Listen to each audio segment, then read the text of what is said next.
Colour கலரா இனி மாத்திரை சாப்பிடாதீங்க, டைமை வேஸ்ட் பண்ணாதீங்க, பணத்தையும் வேஸ்ட் பண்ணாதீங்க. இந்த மாதிரி செஞ்சு சாப்பிட்டீங்கன்னா நீங்க ஹாஸ்பிட்டல் போக தேவையே இல்லைங்க.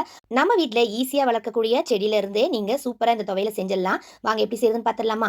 நான் ஒரு 20 கற்பூரவள்ளி இலை எடுத்திருக்கேன். இதை நல்லா க்ளீன் பண்ணிட்டு வெறும் கடாயை ஆன் பண்ணிட்டு எண்ணெய் எதுவும் ஊத்தாம நல்லா வதக்கிக்கலாம். கொஞ்ச நேரம் இப்படி வதக்கினாலே நல்லா உங்களுக்கு இந்த மாதிரி வதங்கி வந்துடும். எண்ணெய் எதுவுமே இதுக்கு தேவையில்லை. ஜஸ்ட் நீங்க வதக்கினாலே போதும். இப்போ இதை அப்படியே அடுப்பு ஆஃப் பண்ணிட்டு மிக்ஸி ஜார்ல போட்டுக்கிறேன். இப்போ இது கூட 4, 5 பல்லு பூண்டு, கொஞ்சமா புளி, ஒரு கைப்பிடி கருவேப்பிலை இலை, ஒரு கைப்பிடி கொத்தமல்லி, ஒரு ஸ்பூன் கல்லுப்பு, சின்ன தேங்காயில ஒரு பாதி தேங்காவை கட் பண்ணி சேர்த்துருக்கேன். கொஞ்சமா தண்ணி ஊற்றி அரைச்சிக்கிறேன்.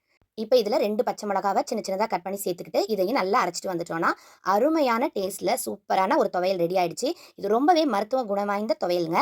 இது இட்லி, தோசை, சூடான சாதத்தில் தேங்காய் எண்ணெய் ஊற்றி இதை போட்டு சாப்பிட்டு பாருங்க, அவ்வளோ டேஸ்ட்டாக இருக்கும். நீங்கள் போட்டிருக்க கற்பூரவள்ளியோட மனம் உங்களுக்கு வரவே வராது. கருவேப்பிலை, கொத்தமல்லி இது எல்லாமே உடம்புக்கு நல்லது. உங்களோட ஹேர் க்ரோத்துக்கும் சரி, கோல்ட் அண்ட் காஃபும் பிடிக்காம இருக்கும். கற்பூரவள்ளிக்கு நல்ல ஒரு மருத்துவ குணம் உண்டு. இந்த மாதிரி ரொம்பவே ஆரோக்கியமான துவையலை வாரத்துக்கு ஒரு முறை செஞ்சு சாப்பிடுங்க. ரொம்ப ரொம்ப உடம்புக்கு நல்லது. ட்ரை பண்ணி பாருங்க. பாய்.